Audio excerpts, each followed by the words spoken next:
Hello, this is Tia Upshaw, CEO and founder of Black Women in Excellence. Black Women in Excellence is a non-for-profit organization located out of Halifax, Nova Scotia, and Kelowna, BC. We have two different chapters, and our whole mandate is to empower, encourage, and support Black women entrepreneurs across Canada.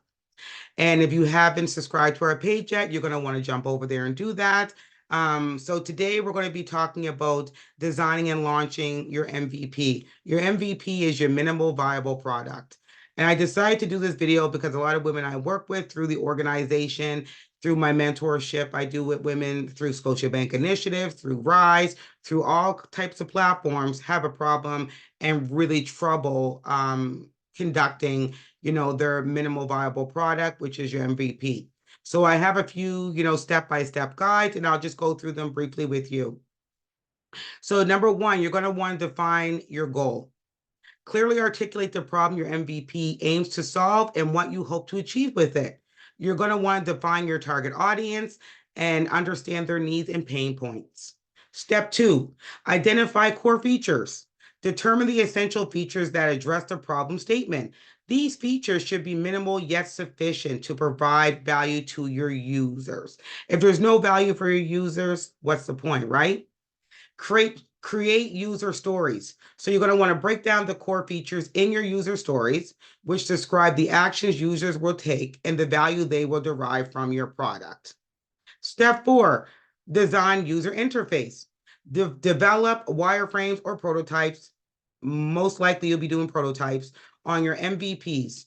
Keep it simple, keep it sweet, keep it to the point, focusing on usability and functionality.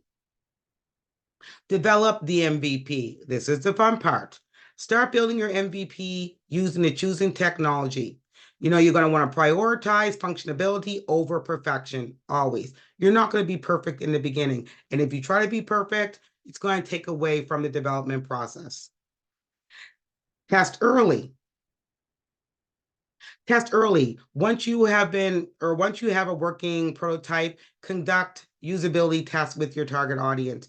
Friends, family, community, whoever you want to use who you need to use to get the information back for your testing phase. Prepare to launch. As you refine your MVP based on, your testing and the surveys and the questionnaires and whatnot, you're going to want to start with a soft launch to a limited audience for testers to gather additional feedback and information. Gradually scale up as you gain confidence in your product. I'm big on collecting data. Most people know that about me. But collect data, analyze data. Don't just collect it and have it sitting in a pile. That's just a waste of time. Collect your data, analyze your data, which means monitor user engagement all the time. Gather data on how your users interact with your MVP. Analyze this data to identify areas to improve. Always. Everybody has an area to improve in their business. I myself have 3 companies in an organization, and I'm always looking at how I can improve my services that I provide to my customers. And always improve. Always improve. Use the insights gained from your user feedback and data analysis to improve your MVP. Continuously work through it, refine, enhance usability, all that stuff. So you're going to want to refine and improve at every point when you're creating your MVP. Now, remember, the key to successful MVP is to stay focused on solving a specific problem for your target audience. Ladies, I'm going to repeat that. The key to successful MVP is to stay focused on solving a specific problem for your target audience.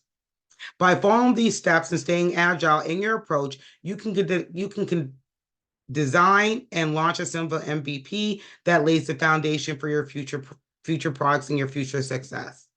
I hope this video was, very helpful.